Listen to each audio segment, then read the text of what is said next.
नमस्कार students, Abhyuday IAS में आप सभी का एक बार फिर से स्वागत है। आज हम 3 जुलाई 2023 के पीआईबी विश्लेषण को करेंगे। तो चलिए बढ़ते हैं अपने टॉपिक्स की तरफ। हमारा पहला टॉपिक स्वयं सहायता समूहों के ऊपर है। DAY NRLM ने स्वयं सहायता समूहों की महिलाओं द्वारा बनाए गए उत्पादों के विपणन के लिए मोबाइल ऐप लॉन्च किया। आप इस टॉपिक को अपने सब्जेक्ट GS 3 के साइंस एंड टेक्नोलॉजी से जोड़ सकते हैं। स्वयं सहायता समूह, जिन्हें हम सेल्फ हेल्प ग्रुप्स कहते हैं, SHG, की महिलाओं द्वारा बनाए गए उत्पादों के लिए विपणन को मजबूत करने का एक और कदम उठाते हुए दीनदयाल अंत्योदय योजना, राष्ट्रीय ग्रामीण आजीविका मिशन DAY NRLM ने ई-सरस मोबाइल ऐप लॉन्च किया है, जो SHG द्वारा बनाए गए उत्पादों के लिए ई-कॉमर्स की पहल में योगदान देगा। इस ऐप को नई दिल्ली में भारत सरकार के ग्रामीण विकास मंत्रालय के सचिव श्री शैलेश कुमार सिंह द्वारा लॉन्च किया गया है।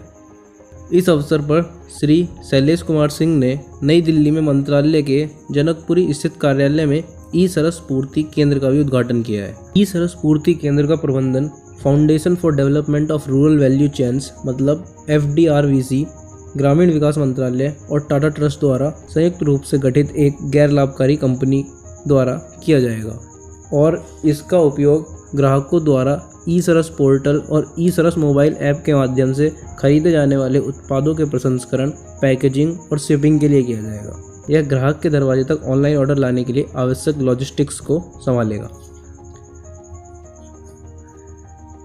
ई-सरस ई-कॉमर्स मोबाइल ऐप का उपयोग स्वयं सहायता समूहों की महिलाओं द्वारा बनाए गए उत्पादों की बिक्री के लिए एक ज़्यादा प्रभावी मंच के रूप में किया जाएगा। यह सर्वोत्तम प्रमाणिक हस्तशिल्प और हथकरघा के मार्केटिंग की दिशा में ग्रामीण विकास मंत्रालय मतलब MORD के DAY NRLM द्वारा संकल्पित एक शुरुआत है। तो कुल मिलाकर आप इतना समझ सकते हैं कि इस ई-सरस ऐप को जो स्वयं सहायता समूह महिलाओं के बनाए गए हैं सरकार द्वारा, वे स्वयं सहायता समूह जो भी कुछ उत्पाद प्रोडक्ट्स बनाएंगे या उनकी पैकेजिंग करेंगे, इस ऐप के थ्रू उन्हें ग्राहकों को डायरेक्ट डिलीवर किया जाएगा। चलिए अब हम अपने नेक्स्ट टॉपिक में मूव कर जाते हैं। कोयले के उत्पादन में वृद्धि। इस टॉपिक को आपने GS पेपर 3 अर्थव्यवस्था से जोड़ लेंगे। भारत सरकार की तरफ से कुछ आंकड़े दिए गए हैं जो आपकी मेंस आंसर राइटिंग में बहुत काम आने वाले हैं। तो मैं आशा करूंगा कि इस चीज़ का आप वीडियो को रोक के स्क्रीनशॉट जरूर ले लें और इन सब चीज़ों को नोट जरूर कर लें, जो आपकी मेंस आंसर राइटिंग में बहुत काम आने वाले हैं। चलिए न्यूज़ की तरफ बढ़ते हैं। वित्त वर्ष 2023-24 की पहली तिमाही में 8.4% की वृद्धि के साथ कोयला उत्पादन 222.93 मिलियन टन तक पहुँच गया। कोल इंडिया लिमिटेड का उत्पादन 9.85% से बढ़कर 175.35 मीट्रिक टन हुआ। कोल इंडिया लिमिटेड, जैसे कि आप जानते होंगे, ये कोयले के उत्पादन करने वाली भारत सरकार के अंडर आने वाली एक कंपनी है, जिसकी कोल उत्पादन के लिए मार्केट में एक तरह से आप मोनोपोली समझ लीजिए। पहली तिमाही में कोयला प्रेषण 6.97% बढ़ा, 37.62% की वृद्धि हासिल करते हुए कोयला स्टॉक स्थिति 107.15 मीट्रिक टन तक पहुंची। भारत सरकार के कोयला मंत्रालय ने वित्त वर्ष 2023-24 की पहली तिमाही में 8.40% की वृद्धि के साथ समग्र कोयला उत्पादन में पर्याप्त वृद्धि हासिल की है। संचयी कोयला उत्पादन में उल्लेखनीय वृद्धि देखी गई है, जो वित्त वर्ष 22-23 की पहली तिमाही में 205.65 मिलियन मीट्रिक टन की तुलना में 222.93 मिलियन मीट्रिक टन तक पहुँच गया है। कोल इंडिया लिमिटेड CIL ने 9.85% की प्रभावशाली वृद्धि दर्ज की है, जिसका उत्पादन वित्त वर्ष 2023-24 में 175.35 मीट्रिक टन तक पहुंच गया है, जबकि पिछले वर्ष की समान अवधि के दौरान यह 159.63 मीट्रिक टन था। कैप्टिव खदानों या अन्य ने भी 4.74% की वृद्धि हासिल की, जो वित्त वर्ष 23-24 में 30.48 मीट्रिक टन तक पहुंच गई, जबकि इसी अवधि के दौरान वित्त वर्ष 22-23 में यह 29.10 मीट्रिक टन थी। इन उपलब्धियों ने क्षेत्र में समग्र सकारात्मक गति में योगदान दिया है। इसके साथ ही वित्त वर्ष 2023-24 की पहली तिमाही में संचयी कोयला ऑपरेशन 239.69 मीट्रिक टन प्रोविजनल तक पहुंच गया, जबकि वित्त वर्ष 2022-23 की पहली तिमाही में 224.08 मीट्रिक टन की तुलना में 6.97% की वृद्धि हुई। कोल इंडिया लिमिटेड ने वित्त वर्ष 2023-24 की पहली तिमाही में 186.21 मीट्रिक टन उत्पादन दर्ज किया, जबकि वित्त वर्ष 2022-23 की पहली तिमाही में 176.81 मीट्रिक टन की तुलना में 5.32% की वृद्धि हुई।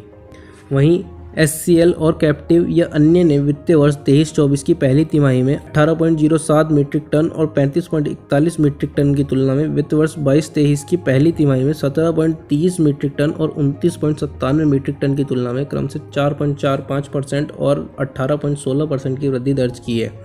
अब आप ये सोच रहे होंगे कि ये वृद्धि हमारे देश के लिए बहुत लाभकारी है। हाँ, आप ये बिल्कुल कह सकते हैं कि अर्थव्यवस्था की दृष्टि से ये वृद्धि बहुत लाभकारी है, लेकिन पर्यावरण की दृष्टि से देखिए। लेकिन पर्यावरण की दृष्टि से हम कोयले का जितना ज़्यादा उत्पादन करेंगे वो हमारे पर्यावरण के लिए उतना ही खतरनाक साबित हो सकता है, क्योंकि इंडिया के पास इतनी कोई एडवांस टेक्नोलॉजी नहीं है जिससे हम कोयले का उत्पादन भी करें और कार्बन का उत्सर्जन भी ना हो। तो कार्बन का उत्सर्जन कम करने के लिए हमें अपने कोयले के उत्पादन को कम करना होगा। आप इन चार्ट्स के माध्यम से देख सकते हैं कि कोल प्रोडक्शन में कितनी ग्रोथ हुई है, कोल स्टॉक पोजीशन में कितनी ग्रोथ हुई है और कोल डिस्पैच में कितनी ग्रोथ हुई है। ये देखिए 2022-23 में कोल प्रोडक्शन 205.65 मीट्रिक टन था, जो 8.40% बढ़ के 222.93 मीट्रिक टन हो गया।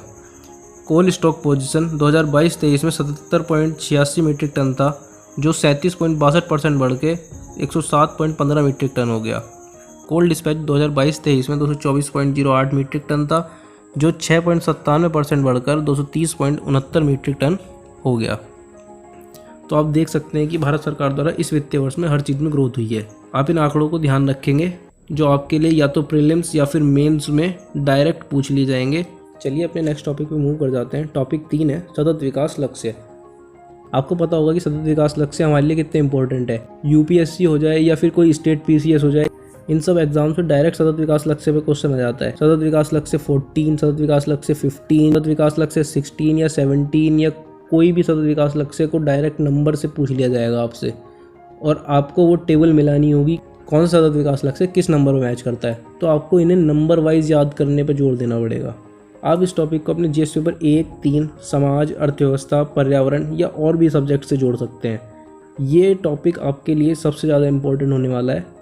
मैं तो कहूँगा आपको ऐसे टॉपिक्स जो UPSC या स्टेट PCS के एग्ज़ाम्स में आने ही आने हैं, उन सबको तो रट लेना चाहिए बिल्कुल। तो सतत विकास लक्ष्यों के बारे में देखते हैं। भारत सहित 193 देशों ने सितंबर 2015 में संयुक्त राष्ट्र महासभा की उच्च स्तरीय पूर्ण बैठक में इसे स्वीकार किया था और 1 जनवरी 2016 को यह लागू किया गया। इसके तहत 17 लक्ष्य निर्धारित किए गए थे, जिन्हें 2016 से लेकर 30 तक की अवधि में प्राप्त करना है। और आप सब जानते होंगे कि भारत सरकार इस पर बहुत जोर दे रही है। तो देखते हैं अपने 17 लक्ष्य हैं क्या क्या। देखिए, पहला लक्ष्य है गरीबी के सभी रूपों को पूरे विश्व से समाप्त कर देना। दूसरा लक्ष्य है भूख समाप्ति, खाद्य सुरक्षा और बेहतर पोषण और टिकाऊ कृषि को बढ़ावा देना। तीसरा लक्ष्य है सभी उम्र के लोगों में स्वास्थ्य सुरक्षा और स्वस्थ जीवन को बढ़ावा देना। चौथा लक्ष्य समावेशी और न्याय संगत गुणवत्ता युक्त शिक्षा सुनिश्चित करने के साथ ही सभी को सीखने का अवसर देना। पांचवा लक्ष्य है लैंगिक समानता प्राप्त करने के साथ ही महिलाओं और लड़कियों को सशक्त करना। छठा लक्ष्य सभी के लिए स्वच्छता और पानी के सतत प्रबंधन की उपलब्धता सुनिश्चित करना।